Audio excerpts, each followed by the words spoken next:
Bom dia, boa tarde, boa noite, guerreiras. Nós somos a Junqueira e Ferreira Advogados. Estamos aqui hoje com a presença ilustre da diretora do Projeto Compaixão, Delma Soares. Delma, seja bem-vinda ao escritório. Tudo bem com você?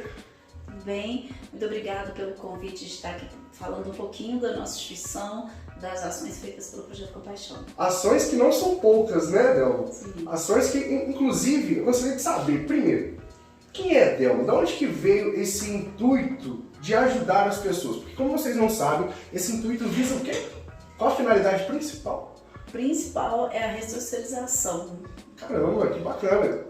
Para você ver que tem tudo a ver com os projetos do escritório também. Nós que atuamos na fase de cumprimento de pena, a LEP, por exemplo, Delma, a Lei de Execução Penal, ela vem para ressocializar as pessoas que estão lá dentro. Não adianta se só jogar a pessoa lá e achar que ela vai ressocializar por si só. Tem que fazer alguns trabalhos. Trabalhos esses que você, inclusive, realiza, né, em presídios. Sim, eu falo que são duas palavras principais. A empatia, que é se colocar no lugar do próximo, né? E a ressocialização. A ressocialização. E aí eu vou falar um pouquinho de mim. Eu venho gentileza. do processo de adoção. Com 3 anos eu saí de um lar totalmente desestruturado, onde uma mulher me pegou, eu estava com 3 anos, meu outro irmão de 4 anos e um bebê de 2 meses. E ela me trouxe para esse lar, e aí nesse lar ela já fazia, assim, já cuidava das mulheres do bairro, já cuidava dos meninos que faziam uso de drogas, tinha o maior carinho com eles. E aí eu cresci nesse lar. Então, assim, a gente cresce num lar onde você aprende o amor, o que é a solidariedade, o que é se colocar no lugar do próximo. E aí eu fui vendo e aprendendo e convivendo com isso. Com 19 anos, eu namorava um sargento da Polícia Militar que tinha um trabalho dentro de um socioeducativo. Uhum. E um dia eu fui conhecer. E depois nunca mais saí, apaixonei pela instituição. Com 19 anos. Com 19 Então, anos. desses 3 aos 19... Então, desde os 3 anos, você já estava ajudando as pessoas. Desde eu já vim para um lar, já, assim, a minha mãe, ela juntava as roupas, separava as roupas, lavava as roupas, ela entregava as roupas para uma pessoa já passadinha. E eu era aquela companheira que ela tinha, que ajudava a carregar, dobrar as roupas. Desde os 3 anos. E era só sua mãe? A minha família, né, na verdade. Sua família inteira já era... A minha família. Não, isso é muito bacana. Então, podemos dizer que a partir da sua maioridade, a partir dos 18, você já começou a ajudar pessoas do socioeducativo. Sim. Explica pra gente como que era esse cenário que você ajudava, o que você fazia. Então, eu venho de um lar cristão. Então, na idade da mocidade, de adolescência, eu gostava de muitas comunidades a fazer essa questão toda do evangelismo, que as igrejas evangélicas fazem. Com 19 anos, que aí esse namorado atuava dentro do sistema, eu fui para conhecer atuando na espiritualidade, que é o termo que eles usam dentro de um sistema, né? A questão da espiritualidade. Entendi. E são as igrejas que vão lá, e assim, dentro do sistema, tanto do sistema prisional quanto do menor infrator, existem várias igrejas, né, que vão. Só que aí eu comecei a ver, assim, que além da espiritualidade, tanto o adolescente como a unidade, ela precisava de algo a mais para desenvolver. Você achava que só a espiritualidade por si só não bastava, precisava de mais? Não bastava. Porque não adiantava nada eu ir lá falar de Jesus para aquela pessoa e ao mesmo tempo aquela pessoa assim, não ter nada dentro da geladeira dentro de casa, ou às vezes não ter o dinheiro da passagem para poder vir ver o seu filho. Então, se aquele sistema todo, assim, na verdade é um estudo do sistema, né, da família, do interno, tem toda uma ciência por trás. Eu fui vendo assim que eu podia fazer muito mais do que aquilo que eu fazia. E aí eu fui começar a estudar o que era uma unidade, estudar o que é o menor infrator, estudar o que era toda a questão de família, da demanda, o que eu podia fazer além daquilo que a gente já fazia. Perdão. E você notava realmente uma mudança significativa na atitude desses... como é que é o nome? Socioeducativos? Não? Como é que é? Os menores infratores. Os menores infratores. Você sentiu uma mudança? Você falou, não, eu tô trabalhando aqui porque tô vendo que tá fazendo uma diferença na vida daquela pessoa? Era muito nítido. Só assim, um exemplo muito básico. A gente tinha aquele caderno antigo de caligrafia, né? Sim, sim. Que a gente... Galera até hoje nunca ficou boa, mesmo usando aquilo a vida toda. Então, e aí eu percebi assim, que determinados adolescentes não participavam das minhas ações ou de alguma outra atividade porque ele não sabia ler ou escrever. E aí a gente montava uma ação, comprava os cadernos de caligrafia, escrevi uma mensagem lá dentro de carinho, de amor para esse adolescente. E aí a gente trazia esses adolescentes para poder fazer aprender a escrever de uma maneira diferente da unidade. Então, assim, é uma soma. A unidade ensinava, mas a gente também ensinava de uma outra forma. Ele ficava com a cabeça vazia em momento algum, então. Nossa, e realmente isso é muito bacana. E depois desse sócio educativo, você foi para alguma... Aí começou o projeto? Vamos lá, continua explicando quem que é a Aí Bela. eu comecei a atuar no sócio educativo. E aí eu fazia um curso de auxiliar técnico de enfermagem no centro da cidade. Sim. Ali na Centro de Belo Horizonte. Isso, no centro de Belo Horizonte. E na Santos Dumont tem os hotéis onde as trans e as travestis trabalham, né, com a questão da prostituição. Sim. E aí, assim, era muito bacana porque eu olhava aquele público e não identificava quem que era aquele público. Porque às vezes a gente, com o olhar da gente humana, a gente olha, mas às vezes a gente não entende nem quem é aquele próximo que está ali perto da gente. E eu não conhecia nada sobre esse mundo LGBT. Nada. Só que eu achava interessante, porque elas ficavam na esquina ali, às vezes vestiam as roupas muito coloridas e tal, ou às vezes sem roupa. Eu passava pra lá e passava pra cá. Até que um dia eu falei assim, eu vou levar um bis pra elas. Comprei essas caixinhas de bis e a minha mãe sempre foi muito... assim, tudo que eu falo assim, mãe, eu acho que eu vou fazer isso, minha mãe apoiava. É mesmo, é óbvio, né? Então, assim, aí eu comprei as caixinhas de bis, passava e dava elas. E aí tinha uma que era o nome assim, Alexandre, mas por nome de Raíssa, que assim, a gente pegou uma afinidade muito grande. Então, quando eu descia do ônibus, eu estava cheio de caderno, eu pegava meus cadernos, que era muito próximo, e levava até a escola, e a gente ia fofocando e conversando. É mesmo? Aí daí eu conhecia toda a questão da região da Guaicurus, desse mundo de prostituição que eu não conhecia. E aí o que acontece? Eu comecei a procurar trabalhos que mexiam isso assim, há 8 anos atrás, né? Eu não conhecia nem projetos, nem cursos que podiam me profissionalizar para me trabalhar. Sim. Com isso. Só que ao mesmo tempo, passando assim, nessa rua, tinha mulheres que se prostituíam na Guaicurus, nos hotéis. Então tinha... Sim, entendi.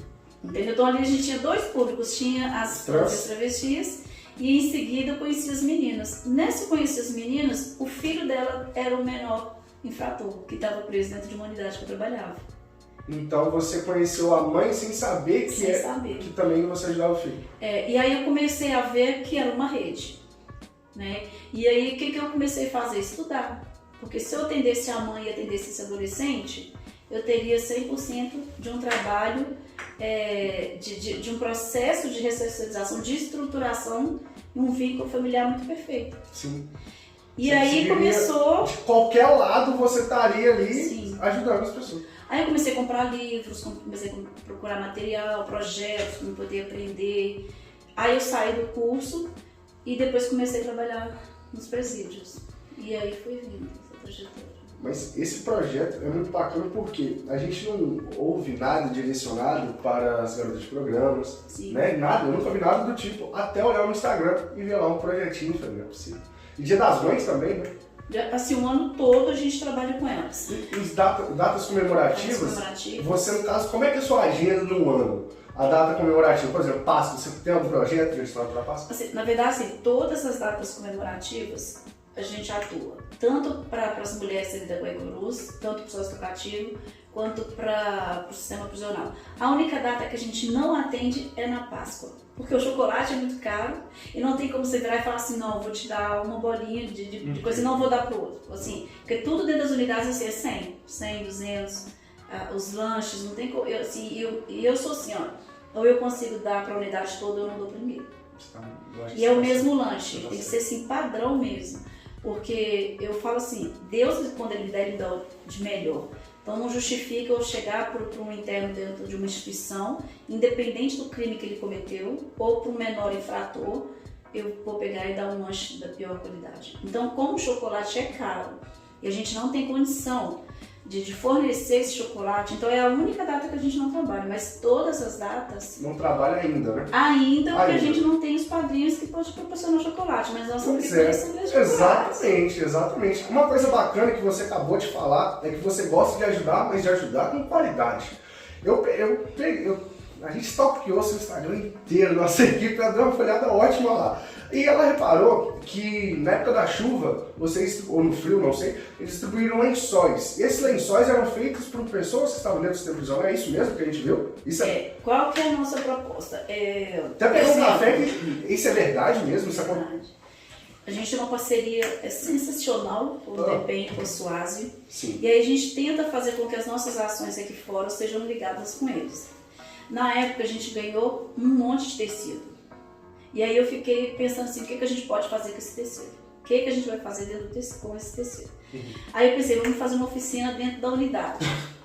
Aí um diretor... Saiu a ideia da cabeça. Vamos fazer. Mas aí um diretor virou e falou assim com a gente assim, vamos fazer lençol para dar pro pessoal. Eu falei, fechou, casou. E aí foram feitos mais de 400 lençóis, feitos pelos presos da unidade da Nelson Hungria. E foi assim, sensacional. E assim, a gente fez o lençol de solteiro, o lençol de casal, e aí depois nós fizemos um kit ainda para berço, que tinha um lençolzinho pro berço com alfândega. Você sabe o número de pessoas que estavam confeccionando assim? Porque 400 é muita coisa. Eu não sei te falar o número de que estavam nessa oficina, te falar certinho, mas aproximadamente deve ter tido assim, uns 15 a 20. 15 a 20 e projetos parecidos, parabéns pelo projeto. Ótima ideia que vocês tiveram. Tenho certeza que beneficiou muita gente. Com certeza. Muita gente. Porque a gente chegou em comunidades que a chuva tinha levado tudo. Então, de repente, você chega lá, você entrega os lençóis para toda a família, entrega pro berço, né? Então, assim, foi algo que trouxe, assim, total diferença naquele momento. E também, querendo ou não, eu acho que toda pessoa que sai do sistema prisional, tudo que ela quer é se sentir útil na sociedade. Sim. E você deu essa oportunidade deles se sentirem úteis, né? Fazendo aquilo que sabia que também estaria ajudando uma pessoa. E além de tudo, eles estariam abatendo aquele tempo de pena. Sim. Né? Ou seja, é trabalho que ia diminuir o tempo de pena deles, eles iam ajudar o próximo, e aquele negócio, quem ajuda uma hora é ajudar. Sim. Né? Então eles estavam fazendo uma coisa muito Só bacana. para você ter uma ideia, como que essa frase funciona? Muito! Essa frase funciona muito. Olha, hoje eu tenho adolescente que já passou pelo sistema assim, há mais de 8 anos e que hoje é voluntário do meu projeto. A gente tem, por exemplo, assim, um rapaz que saiu do sistema prisional, que cumpriu tipo assim, 10 anos de cadeia e que hoje cuida de uma filial minha na Serra. Caramba, lá na Governador da Serra. Isso, ele e a esposa são responsáveis por essa filial. Eu só chego lá e entrego a doação. Eles montam os kits, entregam para as famílias, passam relatório pra gente. Assim, é algo fenomenal. Então, assim, a gente ajuda eles lá dentro e depois traz eles de volta pra gente. E isso é bacana, porque agora você começou a falar que tem mais pessoas. O Projeto Compaixão, então, não é só a Delma. Não. A Delma, no caso, ela é a diretora e você tem, assim, como mensurar o número de voluntários em todo o projeto? Olha, uma média, né? Se eu for somar toda, por exemplo, se eu for somar a equipe que trabalha de logística, se eu for somar todos os voluntários, isso a gente incluindo assim, unidades, incluindo todo mundo, a gente tem mais de 500 voluntários. Mais de 500. Por que acontece? Para a gente montar uma ação dessa, vamos só para você ter noção dos lençóis. A gente tem que levar os lençóis para dentro de uma unidade. Meu carro é um carro pequeno, um carro normal. Então tem que vir um carro da unidade para buscar. Sim. E aí os meninos têm que fazer essa criação toda, fazer essa produção dos lençóis. Sim. Mas atrás deles tem que ter o servidor ali ajudando em tudo, na produção. E depois ainda tem que trazer esse lençol. E depois a gente tem a equipe ainda que põe tudo no plástico, bonitinho, para entregar para a família perfeita. Porque não entrega de qualquer jeito. Não entrega de qualquer jeito. Não. Vou para ajudar, tem que ajudar direito. A gente coloca dentro do plástico, tudo certinho. Depois ainda tem a outra equipe que vai trabalhar na rua. Então é uma logística muito grande. Essa logística você vem fazendo ela há quanto tempo? De projeto. A Delma eu sei que está desde quando iniciou a vida ajudando as pessoas, mas o projeto mesmo, ele iniciou quando?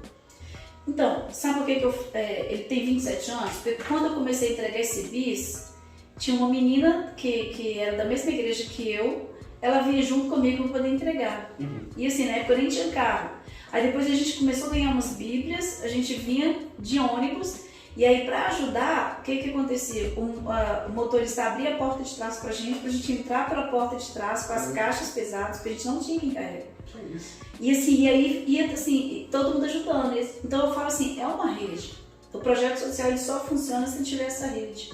Porque eu posso ter 1000 ideias, mas se eu não tiver você para poder às vezes me orientar no que é aquilo que eu posso fazer, não tiver várias pessoas para a soma dessa ação, não tem jeito, não funciona. E você pensa em expandir esse projeto para fora de Minas, por exemplo? Você tem alguma... Passa isso na sua cabeça em algum momento? Olha, porque pelo visto... Perdão a interrupção. Mas pelo visto é uma coisa que beneficia as pessoas. Dá para ver também que é uma coisa que está dando certo, né? Tanto é pelo tempo que você vem, né? E pela ajuda, cada vez parece que você tem mais coisas para doar, mais pessoas. Então assim, a gente vê que tem um sucesso por trás. E isso eu acredito que o Brasil inteiro deveria. Igual, por exemplo, aqui no escritório, a gente pensou em expandir. Se a gente consegue atender em Minas Gerais da forma, com a excelência que a gente atende, por que a pessoa que está em São Paulo, precisando dessa assistência, não vai poder ser ajudada? Você tem esse mesmo intuito?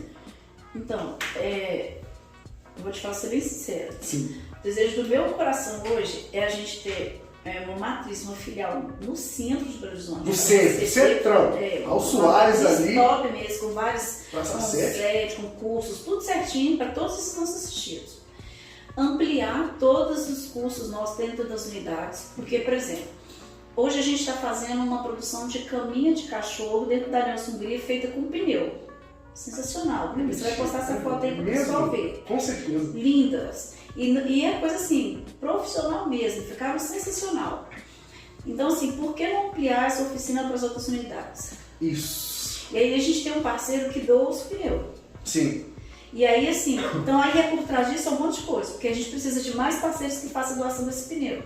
E aí ele vem para dentro da unidade, para a gente montar essa caminha, e a ideia é que o que acontece é vender essa caminha para comprar mais, com esse recurso da venda, comprar o material para voltar de novo para a unidade e não acabar com as oficinas. Senão, porque se acabar a matéria-prima... Porque o que acontece é isso, por exemplo, vamos supor que o seu escritório chega para a gente e faz a doação hoje de R$1.000 para me montar uma oficina. Sim. Eu faço um planejamento e consigo fazer essa oficina com 3 meses. Só que depois encerra. E aí? E aí essa oficina, que muitas das vezes é top, sensacional, porque o cara que vem aqui para fora, ele pode achar esse pneu em qualquer local, que às vezes ele nem vai comprar, vai achar na rua, ele pode levar para casa dele, com a máquina de costura, ele vai conseguir fazer isso aí, com uma furadeira, ele consegue fazer essa caminha. Ele consegue sair de onde ele está, ele consegue, por exemplo, para um regime aberto, não ficar dentro do presídio, porque ele vai continuar mantendo o que ele vem fazendo. Sim, porque ele pode depois ir fazendo a venda desses caminhos. Agora, se ele estiver lá dentro e acabar essa matéria-prima, esse pneu... Aí acaba a oficina. Então, qual que é assim, o meu sonho é ampliar esses cursos e ter aquele recurso para não acabar essa oficina. Porque o que acontece muitas das vezes é isso, as oficinas acabam. Por falta do recurso. E, por exemplo, uma unidade com 1.000 presos. Dentro de uma oficina a gente consegue colocar 15 a 20 pessoas, né, que é o máximo, a questão de segurança. Dentro de cada penitenciário, 15 a 20 em oficina? Não, cada oficina. Por exemplo, eu posso ter uma oficina aqui da criação de caminha, eu posso ter aqui um curso de aromatizantes, eu posso ter um curso de estética, cada uma com a quantidade de pessoas. Quantidade máxima de pessoas ali, máxima, 15 a 20. Mas vamos supor que aqui deu 100 pessoas. E aquelas 900 que estão lá dentro? Porque a maioria das unidades tem esse número. Se não for 600 para cima. A não ser as unidades femininas que tem um número menor. Mas acaba que as outras não conseguem. Eu recebo sim inúmeras cartas. Toda me traz, eu quero fazer um curso com você, me puxa para oficina. Pedindo emprego. As pessoas estão pedindo trabalho. Só que a gente não consegue. Justamente por falta desse investidor. E aí você também pegar como é que eu te falo assim? Incentivar essa pessoa, falar com ele por que é importante ele investir num projeto desse que atua dentro de uma unidade prisional ou dentro de um sócio educativo, que você precisa investir nele, porque ele tem pessoas, independente do crime que ela fez, porque é por trás desse, não que eu esteja apoiando a questão do crime, mas eu conheço as famílias, eu vou dentro da casa dessas pessoas. Então, às vezes eu chego dentro de casas que estão lá 2, 3 crianças sem nada. Então, às vezes é muito mais fácil eu criticar, julgar, do que tentar entender o contexto da situação. Ajudar, beleza, até entendo. Agora, entender, né? É tão difícil para as pessoas entender a realidade. A gente para pensar que muitas pessoas julgam, e parece até mesmo, Delma, que essas pessoas que são familiares cometeram o crime. Sim. Parece que o crime é ser familiar de empresa. Não é. Não tem nada de uma coisa com a outra. A gente não pode deixar de falar assim, existe um número menor, né, que apoia a questão da criminalidade, que, né, que às vezes o marido vai preso ou o filho vai preso e eles são coniventes com a questão do crime. Por exemplo, hoje eu tenho uma menina que está comigo na casa de apoio, ela saiu do sistema prisional, dentro de uma unidade com a sua criança, que é o presídio das gestantes de Vespasiano. Ela teve que abrir mão da família dela, porque a família dela toda mexe com crime. E está com a gente na casa de apoio. Ou era isso, ou eu perco meu vínculo familiar, ou eu volto de novo para a cadeia. E aí eu perco a guarda da minha criança. Nossa, então ela ficou numa sinuca. E aí ela está com a gente, já tem 1 mês que ela está com a gente lá. E como é que funciona essa casa de apoio? Eu fiquei curioso.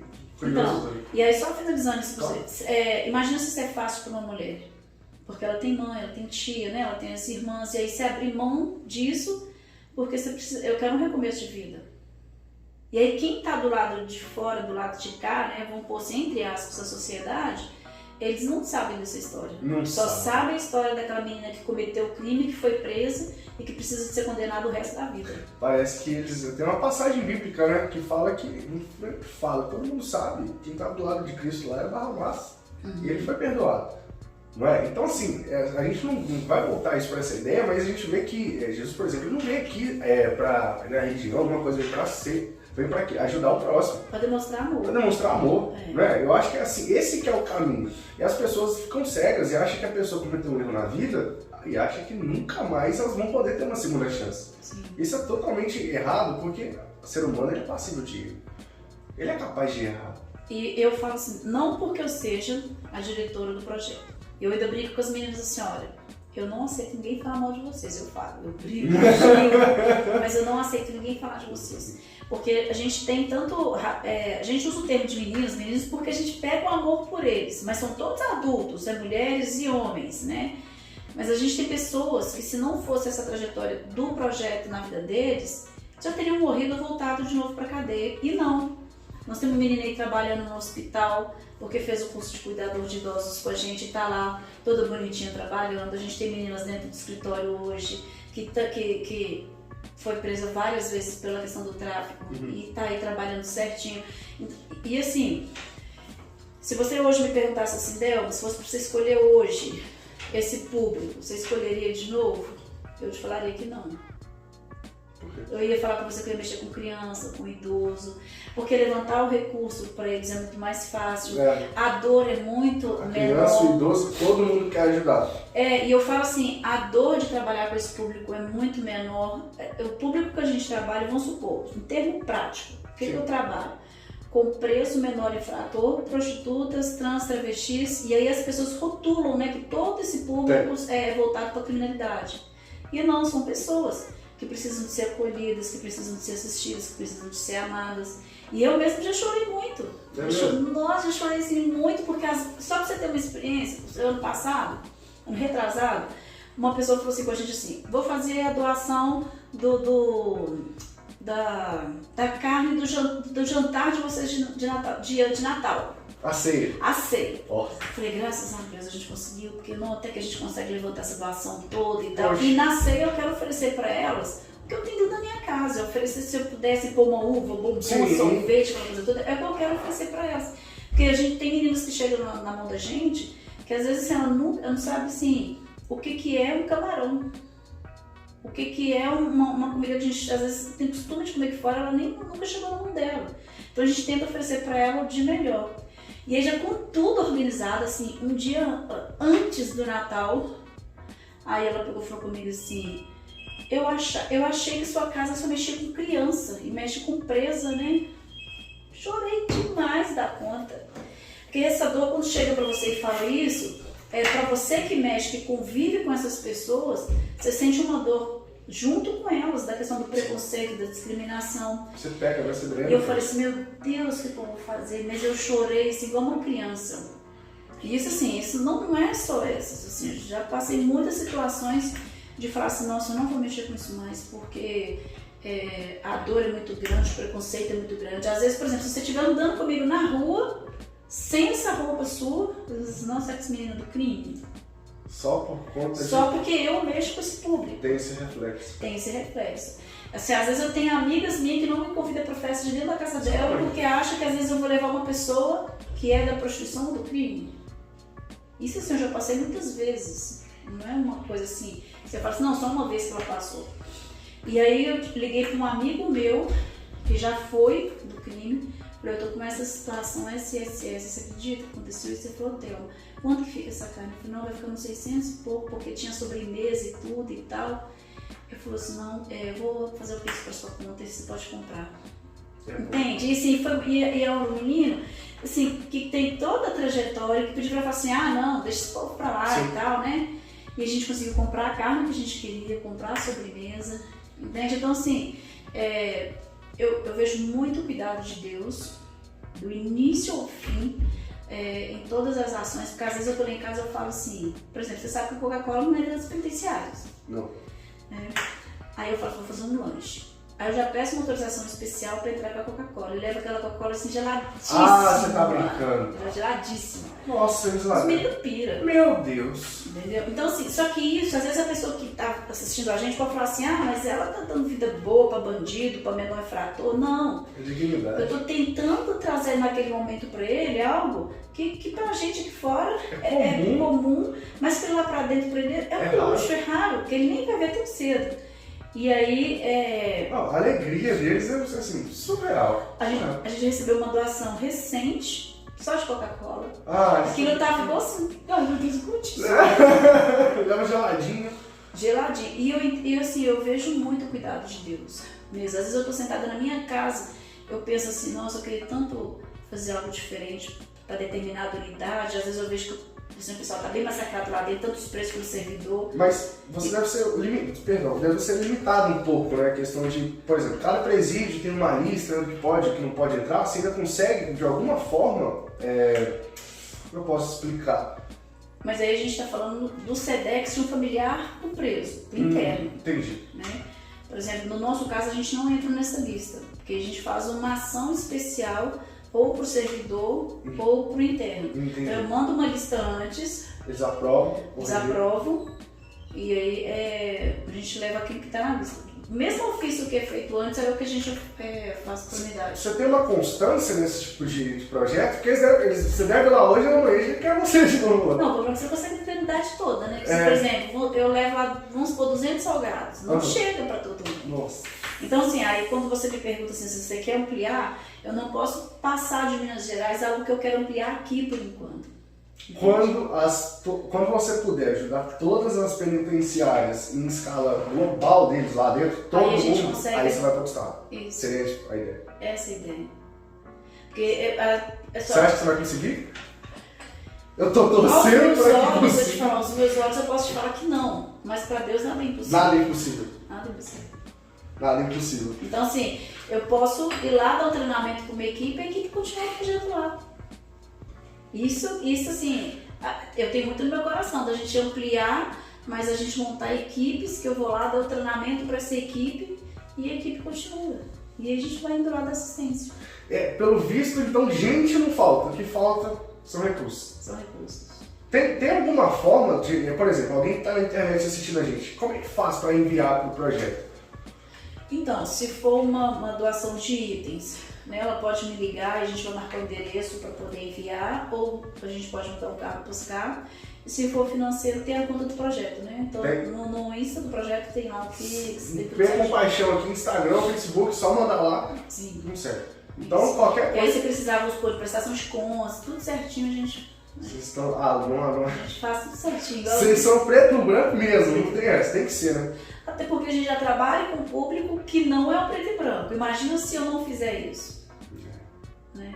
Então eu preciso, eu falo assim, os nossos assistidos são aquilo que a gente é.